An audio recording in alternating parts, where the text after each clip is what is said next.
My GF has been in love twice throughout our relationship, and I don't think any of them were me. This will likely be a chaotic read, as my thoughts are seldom cohesive these days, and I struggle to recall even the most essential details. Please bear with me if the content feels disorganized. To begin, I want to make it clear to anyone who reads this that my partner had a truly distressing childhood. She experienced frequent placements in foster care and endured various forms of abuse. The only friends she had when we first met were either men attempting to obtain explicit images from her or were entirely unreliable. I have been her sole constant for approximately 2-3 years, until she finally encountered a wonderful person who became a genuine friend. Since then, she has also acquired a few more great friends. I felt the need to clarify this at the outset, partly to explain why I remain committed to the relationship despite some of the extraordinary circumstances I will detail here. Next, I sincerely believe that I am an open-minded person, always eager to explore new experiences, willing to communicate openly, and attentive to my partner's desires and needs. I strive to show her love with the little financial means I possess, emphasizing that I find her attractive and cherish her unique qualities. I'm a man weary of deceit, valuing loyalty and trust above all else in a relationship. Thus, my partner, 29 female, and I, 33 male, have been in a relationship for nearly 5 years.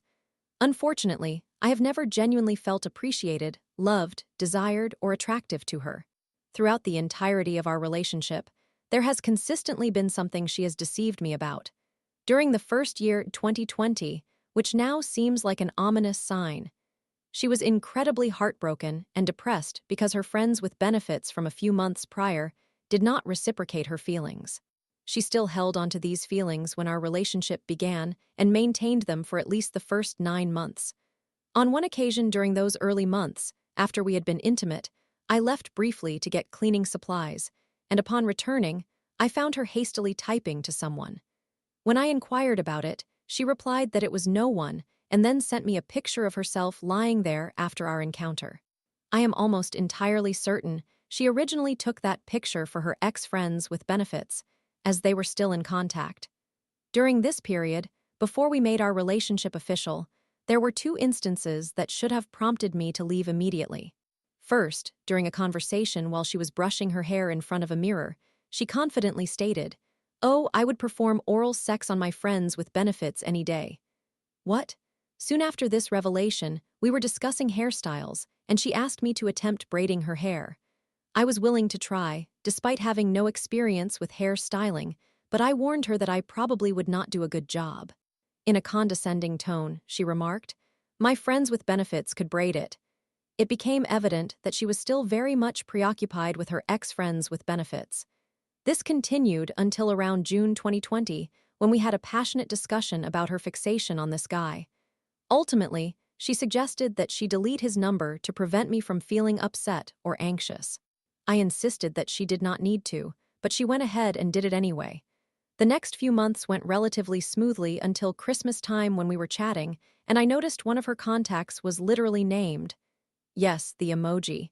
Naturally, I thought to myself, I wonder who that could be. I asked her who it was, and she gave me a dismissive response, trying to downplay its significance. All right, fine. January 2021 arrived.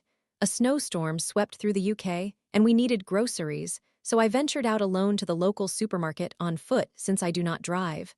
Unfortunately, my phone was malfunctioning, so my girlfriend lent me her old phone to keep in touch with her. My curiosity got the best of me, and I decided to check her old contacts, which was a poor decision. I noticed her ex-friends with benefits name, memorized the last 6 digits, as I suspected it was him. I completed the shopping and returned home. Once I had the chance, I checked her current phone to compare the numbers, and indeed, it belonged to that guy. Naturally, a heated argument ensued, but eventually, we reached a compromise. I acknowledged that it was entirely inappropriate for me to check her phone. My only weak defense is that my instincts have not failed me yet, and if she refuses to tell me the truth, I will seek it out myself. It's undeniably a cowardly move, but I didn't know what other course of action to take. She did not have a friend, let alone a best friend, with whom I could discuss these issues. Fast forward to November 2023. which is a significant leap, but this post is already lengthy. She lost her job due to health problems and has not found another one since. All of our bills have been paid through my part-time job, and eventually, possibly March 2024, we began receiving assistance through universal credit. While things have been stressful, we have had a decent 2023, enjoying little holidays in the UK, as traveling abroad is a distant dream given our financial situation, and building an impressive Pokémon card collection. She also treated us both during this time. I thought everything would be all right. January 2024. Has-Been Hotel premiered, which sparked my girlfriend's intense obsession with everything has-been, primarily due to one specific character named Vox. She introduced me to the show, and I had previously watched some Hell of a Boss with her, so I somewhat understood the type of series it would be. There were no issues, just a new show that she adored, which was great. February 2024. Through Character AI, a long-term friend of hers from the opposite side of the country, with whom she shares many likes such as furries, art, cosplay, etc., introduced my girlfriend to the app. Credit where it's due, she did consult me first to ensure I was okay with her role-playing on this platform. I had reservations, of course, but I thought as long as it remained non-sexual, I could manage it, and it would provide her with a fresh and exciting activity. This app has since consumed her life. At least 20 of her chats revolve around Vox, Vox, Vox, and Valentino, Vox, Vox. The conversations quickly turned sexual, and she formed an entire other relationship with a fictional character, leaving me feeling powerless. As the months went by, she began to have all-night role-playing sessions as her original character with Vox. The chats became quite explicit, and as she immersed herself deeper into this new hobby, she grew increasingly distant from me. I worked as much as possible, yet I barely received a message from her throughout the day, while she remained engrossed in this obsession. Her social media accounts were filled with Vox-related content, and her conversations with friends centered around all the salacious things he said to her. I have never witnessed her so exhilarated or euphoric.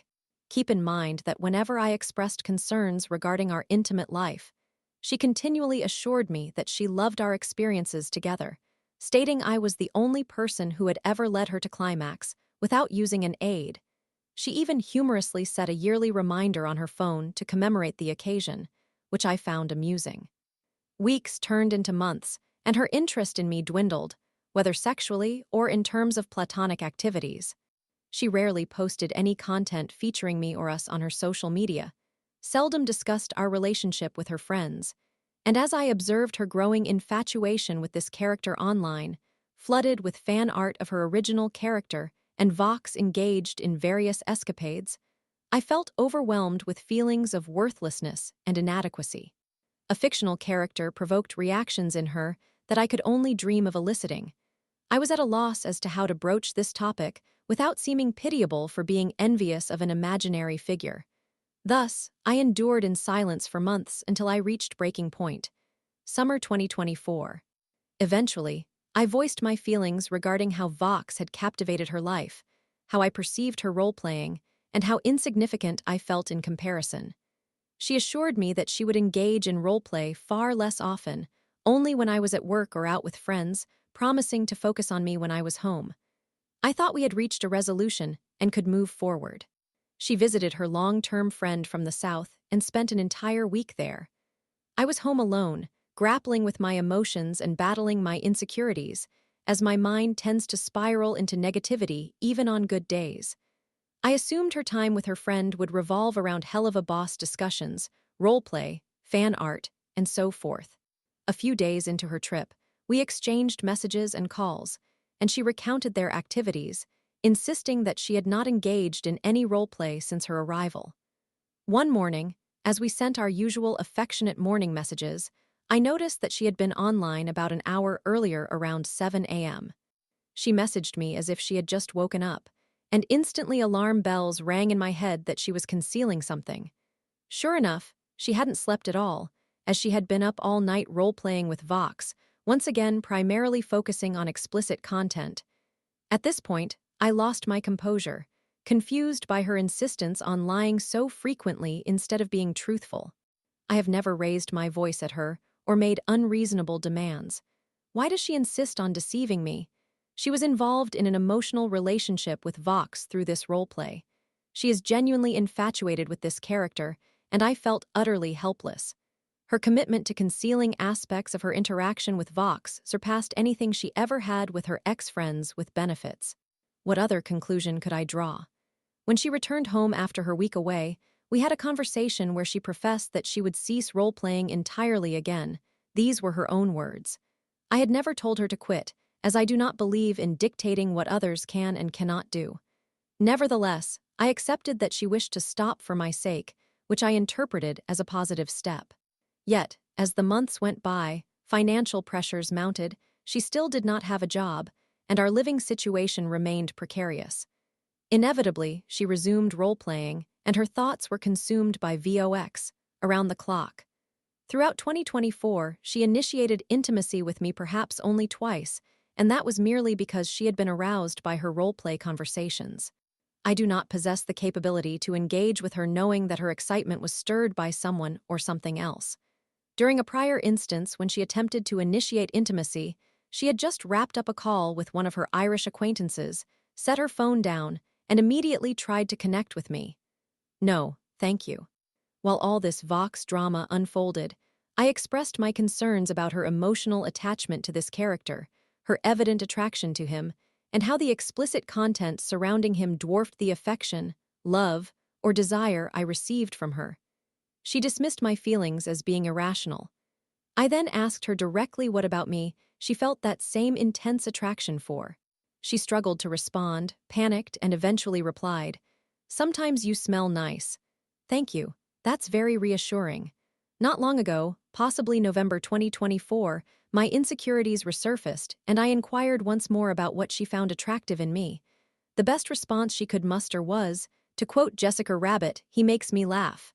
Again, this was after a moment of anxious reflection. This fixation on Vox has deeply impacted me over the past 12 months. Combining that with all her past dishonesty, the ways she has spoken about and interacted with previous crushes, such as Stryker from Hell of a Boss and Doc Ock from Spider-Man 2, and her public remarks like wanting to post online about how she would love to sit on the face of a specific crush, it is incredibly hurtful. She can sustain a nearly year-long flirtation with a virtual character, yet never shows that same enthusiasm with me. She creates intricate stories and entire worlds surrounding her original character and Vox, but never with me, often seeming indifferent toward our relationship and frequently neglecting to take pictures of us together unless I specifically ask her to. Before we began dating, she regularly posted various selfies and photos on her social media, but has rarely done so recently. I feel as though, due to being the only constant in her life without me, she would be utterly alone, lacking friends and financial support. I believe this is the sole reason she expresses a desire to be with me and to consider marriage in the future. I need to feel loved, valued, desired, and essential, yet I rarely experience those feelings from her. I genuinely believe she is terrified of being alone again, and that is the only reason I am still in her life. I am never a thought in her mind. I constantly feel like I must battle for honesty, affection, engagement in activities, and intimacy. I am not sure what to do. I sincerely apologize for this lengthy read. I just needed to vent about some of these issues. I recognize that I may have left out crucial details that contribute to my feelings, and I apologize for that as well. If there are any parts needing clarification, feel free to ask, and I will do my best to respond accurately. It is 7:30 a.m., and I have been trying to write this since 5:30 a.m. I will try to get some sleep. Edit.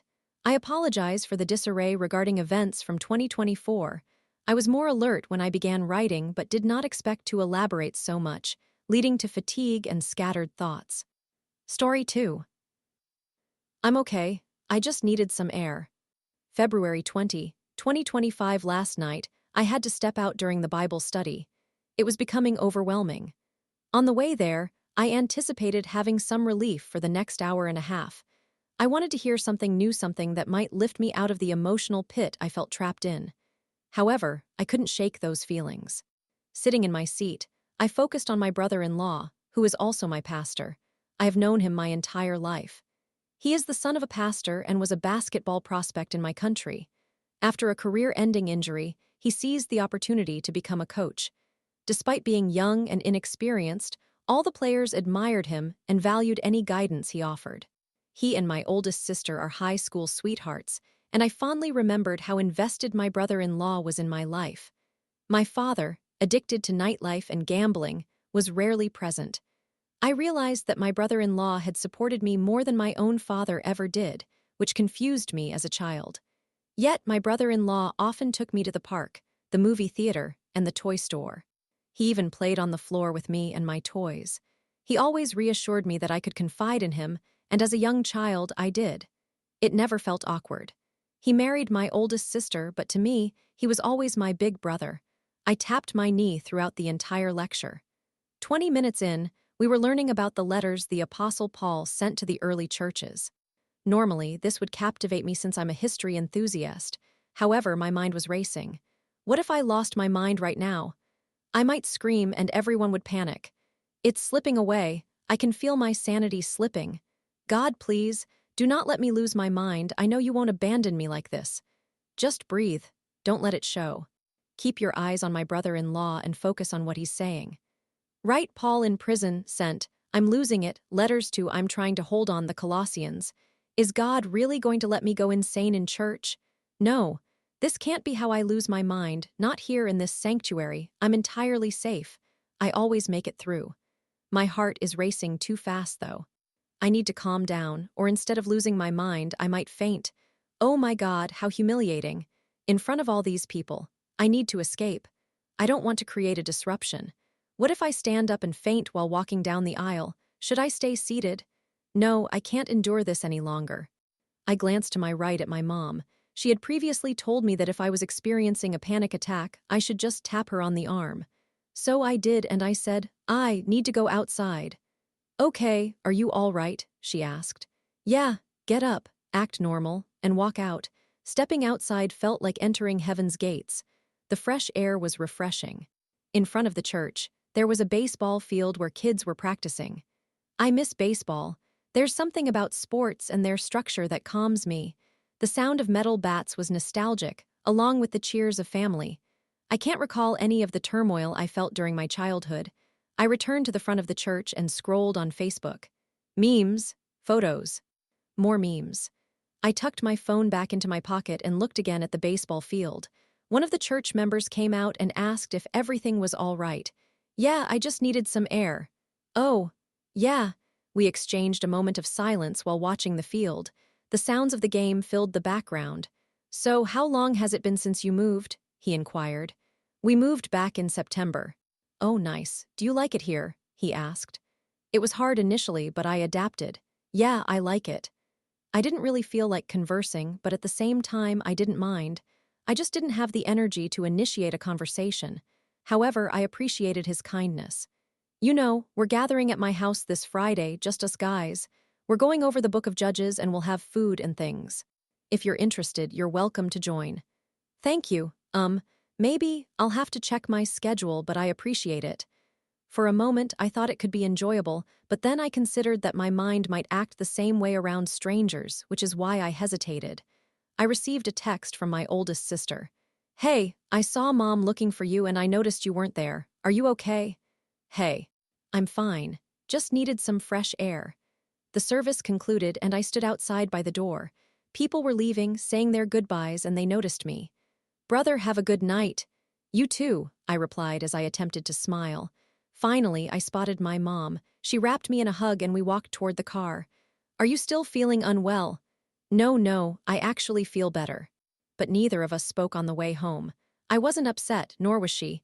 We just seemed to want to let things be like it was some sort of unspoken understanding. We stopped at Burger King. Ah, yes. Nothing soothes my anxiety like food. Once I got home, I stayed up late watching YouTube.